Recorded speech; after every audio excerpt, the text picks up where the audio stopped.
Hello my dear students, welcome to my YouTube class child growth में आप लोगों का स्वागत है।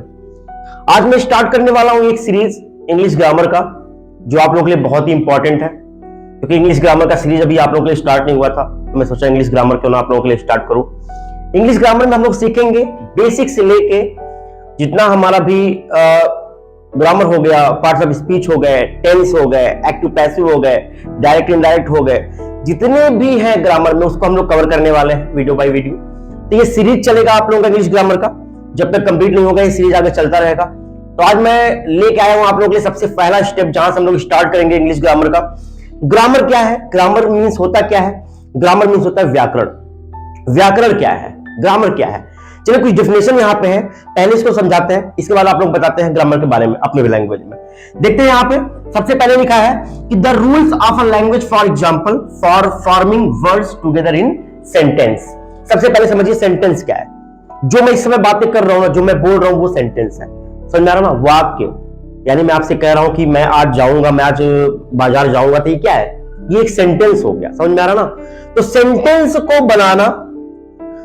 को बनाना, ठीक है ना, ही क्या कहलाता है? ग्रामर कहलाता है। मतलब आप समझिएगा, मतलब ये है कि हम सेंटेंस में प्रॉपर किस तरह से, कहां पे सब्जेक्ट हमें लगाना है, कहां पे हमें ऑब्जेक्ट लगाना है, कहां पे उसका हेल्पिंग वर्ब लगाना है। अगर टेंस चेंज है तो उसका हेल्पिंग वर्ब भी चेंज होगा, उसके अकॉर्डिंग हमें बनाना होगा। ठीक है, तो उसको सेट करना वो किसके आधार पर होगा? वो ग्रामर के आधार पे होगा, व्याकरण के आधार पे होगा। किसी का सेंटेंस का अगर हम सेट करते हैं, जैसे मैं बाजार जा रहा हूं, इसको मैंने सेट किया, तो कैसे सेट किया? एक ग्रामर के आधार पे। आई एम गोइंग टू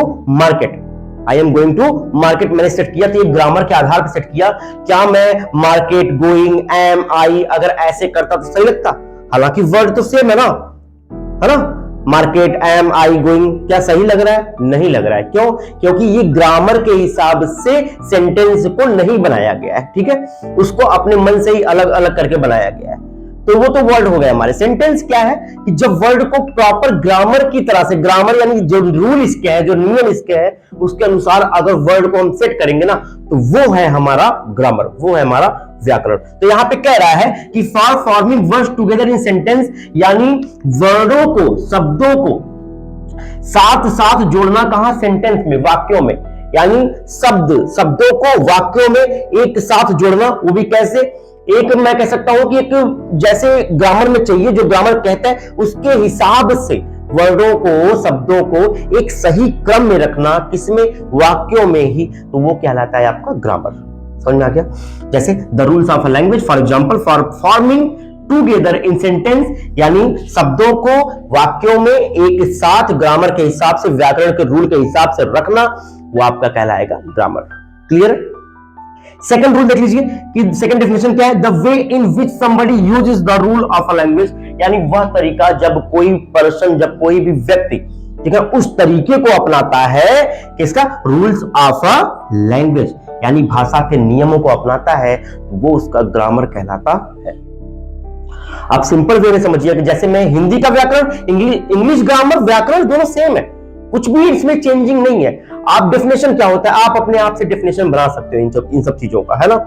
तो हिंदी का व्याकरण, इंग्लिश ग्रामर, दोनों बातें सेम कह रहा है कि भाई, कि जो रूल बनाए गए, रूल के हिसाब से आप शब्दों को रचना करिए। कहां? वाक्यों में। शब्दों को रखिए कहां पे? वाक्यों में। तो वो आपका ग्रामर हो गया। हिंदी में तो यही कहता है कि भाई जो रूल है, उस रूल के हिसाब से आप क्या करिए? शब्दों को सेंटेंस में यूज करिए, तो वही हमारा हो गया व्याकरण।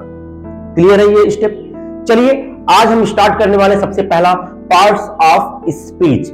चलिए देखते हैं पार्ट्स ऑफ स्पीच के बारे में।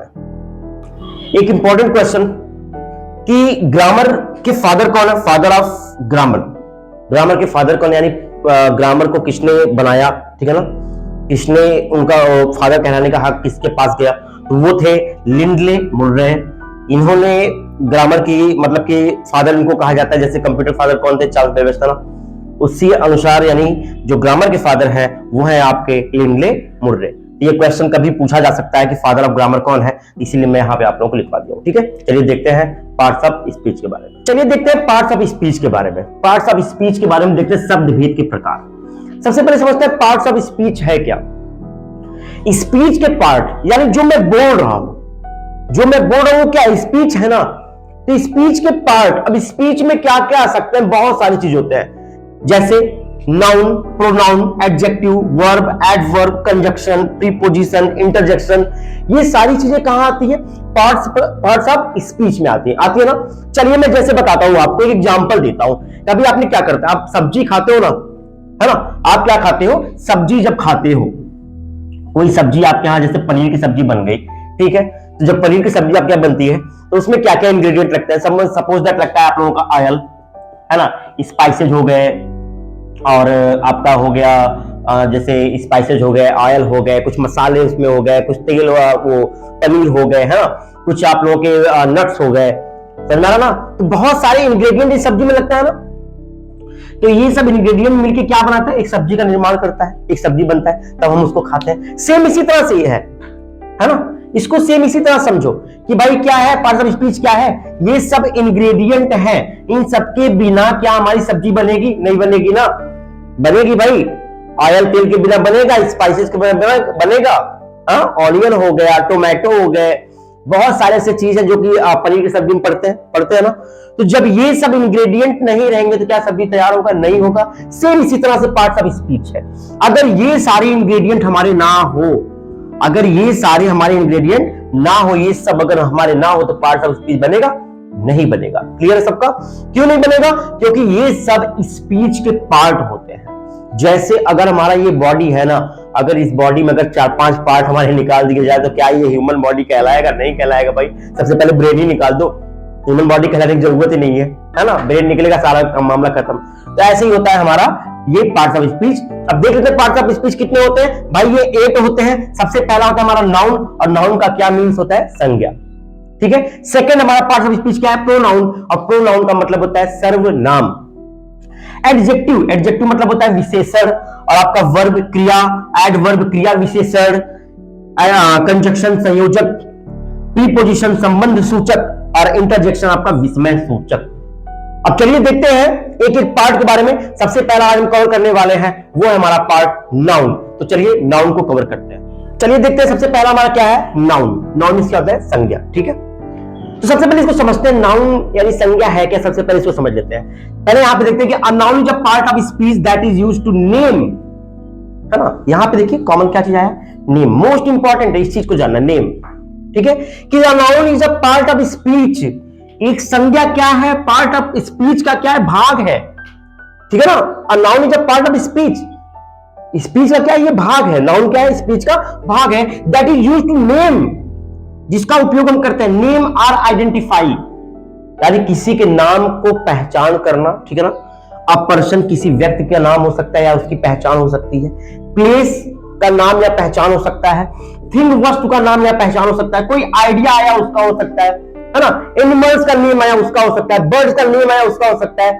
किसी का भी नेम, अगर मैं कहूं एक सिंपल चीज में कि अ नाउन इज कह सकते हैं कि all naming words are noun, ठीक है।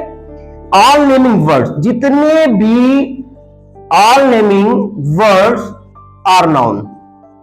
अगर मैं ये कह दूं तो क्या गलत है, बिल्कुल भी गलत नहीं है। जितने भी शब्द होते हैं जिनका कोई नाम है ना, जितने नेमिंग वर्ड होते हैं वो सब हमारे नाउन है।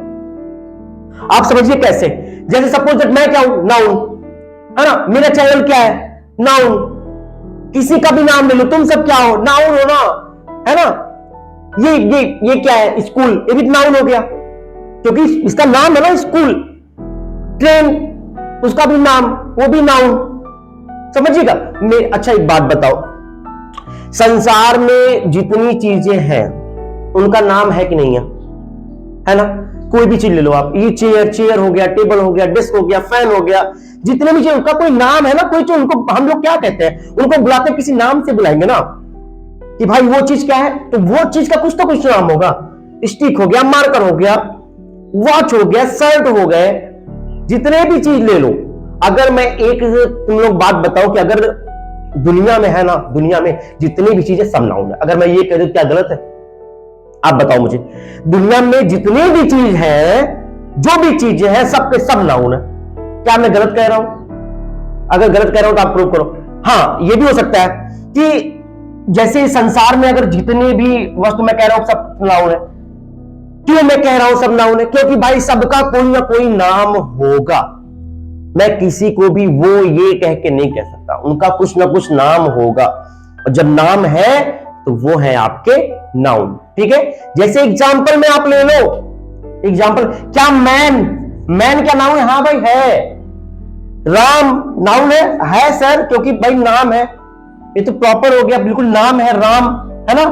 राम हो गया, दिल्ली हो गए, कुछ भी ले लो, कुछ भी ले लो भाई, कुछ भी ले लो, दिल्ली हो गया आप लोगों का, दिल्ली ले लो, या आप लोग किसी कंट्री का नाम ले लो, या कुछ भी ले लो भाई, जिसका नाम है वो आपके नाउन है। ठीक है, तो ये डेफिनेशन लिख लीजिए, कुछ आप लोग एग्जांपल उसमें नोट कर लीजिएगा। ठीक है, चलिए देखते हैं पार्ट्स ऑफ नाउन यानी काइंड्स ऑफ नाउन आप लोगों का क्या क्या हो सकता है, नाउन के प्रकार कौन कौन से होते हैं। मोस्ट इंपॉर्टेंट टॉपिक्स है काइंड्स ऑफ नाउन को जानना। तो चलिए देखते हैं और स्माइल करते हुए सीखते हैं काइंड्स ऑफ नाउन के बारे में। ओके।